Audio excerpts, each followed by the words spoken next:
രാഷ്ട്രപതിക്ക് സഞ്ചരിക്കാൻ തയ്യാറാക്കിയ ഹെലികോപ്റ്ററിൽ ഒന്ന് അതിൻ്റെ ടയറുകൾ കോൺക്രീറ്റിൽ താഴ്ന്നുപോയി. പോലീസും ഫയർഫോഴ്സും തള്ളി നീക്കിയാണ് ഹെലികോപ്റ്റർ നേരെയാക്കിയത്. ഇന്ന് രാവിലെ പ്രമാണത്താണ്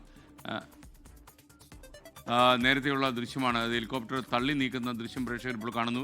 പ്രമാണത്ത് ഇന്നലെയാണ് കോൺക്രീറ്റ് ഇട്ടത്. ഈ കോൺക്രീറ്റിലാണ് ഇതിൻ്റെ ടയറുകൾ പൊതിഞ്ഞു പോയതെന്നാണ് വിവരം. എ വി ജയശങ്കർ ചേരുന്നു പ്രമാണത്ത് നിന്ന്. ജയശങ്കർ, ശരിക്കും നേരെയായോ കാര്യങ്ങളൊക്കെ?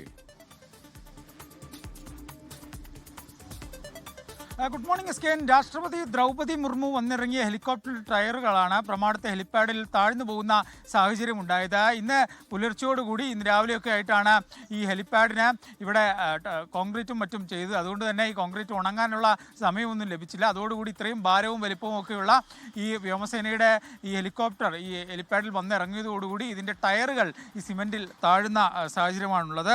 ഈ നിലയ്ക്കലായിരുന്നു ആദ്യഘട്ടത്തിൽ ലാൻഡിംഗ് ഉൾപ്പെടെ ക്രമീകരിച്ചിരുന്നത്. പക്ഷേ കാലാവസ്ഥ പ്രശ്നം ഉണ്ടായതോടുകൂടി ഇന്നലെ രാത്രി ഏറെ വൈകിയാണ് രാഷ്ട്രപതിയുടെ ഈ ലാൻഡിംഗ് പ്രമാണത്തെ ഇൻഡോർ സ്റ്റേഡിയത്തിലേക്ക് മാറ്റാനുള്ള തീരുമാനമുണ്ടായത്. പിന്നാലെയാണ് ഇവിടെ ഹെലിപ്പാഡ് ഉൾപ്പെടെ ക്രമീകരിക്കാനുള്ള നടപടികൾ ആരംഭിച്ചത്. പുലർച്ചയോടുകൂടിയാണ് കോൺക്രീറ്റ് ഉൾപ്പെടെയുള്ള നടപടികൾ പൂർത്തിയാക്കിയത്. പിന്നാലെയാണ് വന്നിറങ്ങിയ ഹെലികോപ്റ്ററിൻ്റെ ടയറുകൾ ഈ സിമെൻറ്റിൽ താഴുന്ന സാഹചര്യം ഉണ്ടായത്. പിന്നീട് ഫയർഫോഴ്സും പോലീസും ഒക്കെ ഏറെ പണിപ്പെട്ട് തള്ളി നീക്കി ഈ ടയറുകൾ തള്ളി മുകളിലേക്ക് ാണ് ഉണ്ടായത്. എന്തായാലും ഇപ്പോൾ കാര്യങ്ങൾ സുരക്ഷിതമാണ്.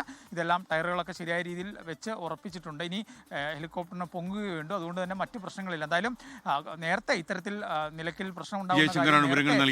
ലോകത്തെവിടെയായാലും ഏത് സമയത്തും 24 വാർത്തകളും ഓഗ്മെന്റഡ് റിയാലിറ്റി പാക്കേജുകളും എക്സ്പ്ലെയിനറുകളും വിശദമായി കാണാൻ ഞങ്ങളുടെ യൂട്യൂബ് ചാനൽ നിങ്ങൾക്ക് സബ്സ്ക്രൈബ് ചെയ്യാം.